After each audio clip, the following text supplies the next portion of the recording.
All right, rally fans. As you can see, I'm not Victor. Unfortunately, Victor's feeling a little under the weather tonight, and he needed me to step in. So anyway, I'm David Black, and you've heard me on his show a couple times. I'm Couch to Dakar, and I too have this crazy idea that someday I would like to get out there and suffer with these guys and see if I can actually handle what they're doing. And I mean, after what I've seen, I'm a little scared. Anyway, so tonight we're going to be talking about stage 11, which is Shibatya to Shibatya. It's an out and back stage, so they're staying in the same bivouac each night. It starts off with a 116 kilometer, that's about 72-mile liaison from the bivouac to the start of the stage, which is deep in the empty quarter, where you have these massive, amazing dunes interspersed with these dry lake beds. So the racing is just going to be amazing to watch. I love watching the visuals of them climbing these dunes and blasting across those the desert floor.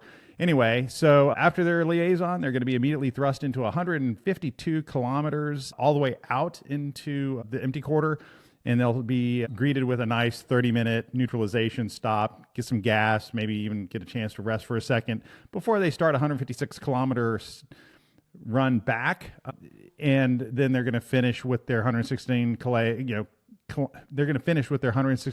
liaison back to Shibatya. This is going to be actually one of the more unique stages in that they've completely split the cars away from the bikes, and actually they've even split some of the trucks away from the cars. So this is going to be pretty cool.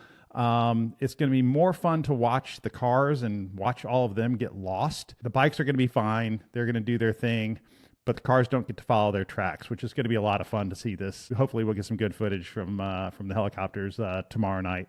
So what appears to have happened yesterday is that we had our front runners. They got to a point in the stage where they said, hey, I want a little bit better start time. So they held back, did a little shenanigans, a little strategy, and now they are sitting in the back and they're letting a bunch of the Rally 2 leaders start the stage in the morning. And when I say they're letting some of them start the stage, we're talking about Daniel Sanders being the 11th position. That's 30 minutes behind the first starter, who's going to be Michael Dottredi.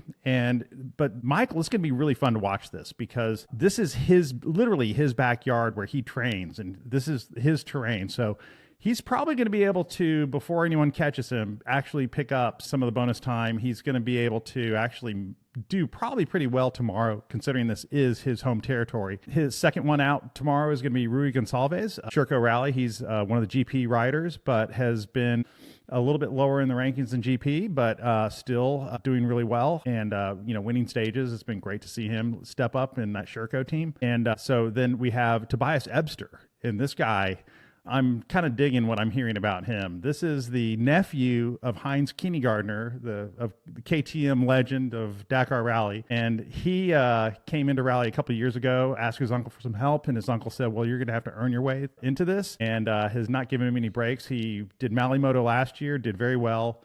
And apparently in his qualifiers at Rally de Morocco, he literally ran out of money and had to work a few weeks in Spain to get enough money to go back to Austria, which I think that's pretty cool. This kid's hungry. So we're going to see a lot more of this kid, and he's doing really well. Followed by Stefan Svitko, and then we have Edgar Kinnett, who's this new phenomenal rider on the Red Bull KTM factory team, but he's racing Rally 2. This guy is mixing it up there in the front, and again, 19 years old. Just an amazing thing to watch him run. Reminds me absolutely of Mason Klein's first year out, and they're probably going to be landing in very similar places, somewhere in the top 10, close to top 9. 9 seems to be this magic number where kind of the young phenoms kind of come out. We had Skyler, I think, in his first season do 9th place. There's been a number of them. Then we have Skyler Howes coming in at 6. Watching his interview yesterday, it looked like he was just trying to ride, keep it straight and clean, not really doing any shenanigans. So he's starting off in 6, but still that gives him 15 minutes behind Dottredi, and I think having Michael up front is going to really, to lay down the tracks, is actually going to be really good, just considering that he's so familiar with the area. When we get to 11, which is Daniel Sanders, again, like I said, 30 minutes behind Dottredi. So he gets to follow 10 tracks into the dunes, and he played it perfectly today, which was to just actually make up time on his class, but at the same time still be able to start far enough back. So he timed that perfectly. He's really, really killing it this year. And then in the 13th place, we have Ricky Brabeck. Then we have Looking down here, we've got 18th to start is Luciano Benavides. And my personal prediction is that he's going to come out really strong. He, Ricky, Tasha Sharena for sure. In 18th place, we have Niels Therick on the Factory Cove. Followed by, down in the 22nd position, we have our friend and American on the RS Moto Honda Rally team, Jacob Argubright. And after him, we have Nacho Cornejo coming in at 23rd.